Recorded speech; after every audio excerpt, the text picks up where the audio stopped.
ಪ್ರಶ್ನೆ ಇದ್ದೇ ಇದೆ. ಇದರ ನಡುವೆ ಯುವ ಸಂಪುಟಕ್ಕೆ ಅವಕಾಶ ಸಿಗುತ್ತಾ ಅನ್ನುವಂತಹ ಪ್ರಶ್ನೆಯೂ ಕೂಡ ಕಾಡ್ತಾ ಇದೆ. ಸಂಪುಟ ಸಸ್ಪೆನ್ಸ್ ಮುಂದುವರೆದಿದೆ. ದೆಹಲಿಯಲ್ಲಿ ರಾಜ್ಯ ಸಚಿವ ಸಂಪುಟ ವಿಸ್ತರಣೆಯ ಕಸರತ್ತುಗಳು ಮತ್ತೊಂದು ಸುತ್ತು ಆರಂಭ ಆಗುವಂತಹ ಸಾಧ್ಯತೆ ಇದೆ. ಕೆಲ ಹೊತ್ತಿನಲ್ಲೇ ಕೆ.ಸಿ. ವೇಣುಗೋಪಾಲ್ ಅವರ ಮನೆಗೆ ಮುಖ್ಯಮಂತ್ರಿಯವರನ್ನ, ಮಾಜಿ ಮುಖ್ಯಮಂತ್ರಿಯವರನ್ನ ಮತ್ತು ಕೆಪಿಸಿಸಿ ಅಧ್ಯಕ್ಷರನ್ನ ಆಹ್ವಾನಿಸಲಾಗಿದೆ. ಈ ಮೂರೂ ಕೂಡ ಅಲ್ಲಿಗೆ ಹೋಗ್ತಾರೆ.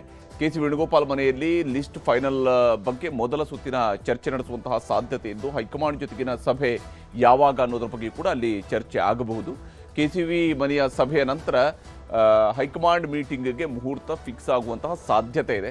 ನಾಳೆ ರಾಹುಲ್ ಗಾಂಧಿ ಅವರನ್ನ ಭೇಟಿಯಾಗಿ ಲಿಸ್ಟ್ ಫೈನಲ್ ಮಾಡಿಕೊಳ್ಳುವಂಥದ್ದಕ್ಕೆ ಅವರ ಒಂದು ಒಪ್ಪಿಗೆಯನ್ನು ಪಡ್ಕೊಂಡು ನಂತರ ಸಂಪುಟ ವಿಸ್ತರಣೆಗೆ ಒಪ್ಪಿಗೆಯನ್ನು ಪಡೆಯುವಂತಹ ಸಾಧ್ಯತೆ ಇರುವಂಥದ್ದು. ಶುಕ್ರವಾರದವರೆಗೂ ಕೂಡ ರಾಜ್ಯಪಾಲ ಗೆಹ್ಲೋಟ್ ಅವರು ಬೆಂಗಳೂರಿನಲ್ಲಿ ಇರೋದಿಲ್ಲ. ಹೀಗಾಗಿ ಶುಕ್ರವಾರದವರೆಗೂ ಕೂಡ ಸಂಪುಟ ವಿಸ್ತರಣೆ ಆಗುವಂತಹ ಚಾನ್ಸಸ್ ಇಲ್ಲ.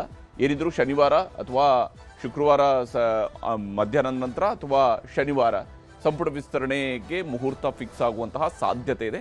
ಸದ್ಯಕ್ಕೆ ಅದಕ್ಕೆ ಬೇಕಾದಂಥ ತಯಾರಿಗಳನ್ನು ಶಿವಕುಮಾರ್ ಅವರು ಮಾಡ್ತಾ ಇದ್ದಾರೆ. ವಿಶೇಷವಾಗಿ ಈ ಬಾರಿ ಯುವ ಸಂಪುಟಕ್ಕೆ ಆದ್ಯತೆಯನ್ನು ಕೊಡಬೇಕು ಅನ್ನುವಂಥದ್ದು ಶಿವಕುಮಾರ್ ಅವರ ಆದ್ಯತೆಯ ಪಟ್ಟಿಯಲ್ಲೂ ಕೂಡ ಇದ್ದೇ ಇರುವಂಥದ್ದು. ಭವಿಷ್ಯದ ನಾಯಕತ್ವವನ್ನು ಕಟ್ಟೋದಕ್ಕೆ ತಯಾರಿಯನ್ನು ಕಾಂಗ್ರೆಸ್ ಹೈಕಮಾಂಡ್ ಕೂಡ ಆರಂಭಿಸಿದೆ.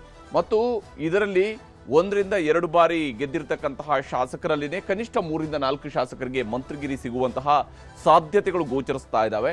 ಇದುವರೆಗೆ ಮಂತ್ರಿಗಳಾಗದ ಶಾಸಕರಿಗೆ ಹೆಚ್ಚಿನ ಆದ್ಯತೆಯನ್ನು ಕೂಡ ಕೊಡಬಹುದು. ಅಂದರೆ ಇದುವರೆಗೆ 3-4 ಬಾರಿ ಗೆದ್ದು ಬಂದಿರ್ತಾರೆ, ಆದರೆ ಒಮ್ಮೆಯೂ ಕೂಡ ಸಚಿವರಾಗೋದಕ್ಕೆ ಅವಕಾಶ ಸಿಕ್ಕಿರಲ್ಲ. ಅಂಥವ್ರಿಗೆ ಈ ಬಾರಿ ಅವಕಾಶವನ್ನು ಮಾಡಿಕೊಡ್ಬೋದು.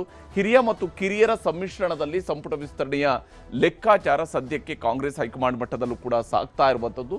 ಮತ್ತು ಈಗ ವಿಸ್ತರಣೆಯ ಸಂದರ್ಭದಲ್ಲಿ ಸಿದ್ದರಾಮಯ್ಯನವರು ಸಂಪುಟದಲ್ಲಿ ಇದ್ದಂಥವರಲ್ಲಿ ಇನ್ನು ಕನಿಷ್ಠ 3 ರಿಂದ 4 ಮಂದಿ ಮಾಜಿ ಸಚಿವರಿಗೆ ಮತ್ತೊಮ್ಮೆ ಅವಕಾಶ ಸಿಗುವಂತಹ ಸಾಧ್ಯತೆ ಗೋಚರಿಸ್ತಾ ಇದೆ. ಆದರೆ ಅಂತಿಮವಾಗಿ ಯಾರು ಈ ಅವಕಾಶವನ್ನು ಪಡ್ಕೊಳ್ತಾರೆ, ಯಾರಿಗೆ ಈ ಅದೃಷ್ಟ ಉಳಿಯುತ್ತೆ ಅನ್ನೋದು ಇನ್ನೂ ಕೂಡ ಕನ್ಫರ್ಮ್ ಆಗಿಲ್ಲ.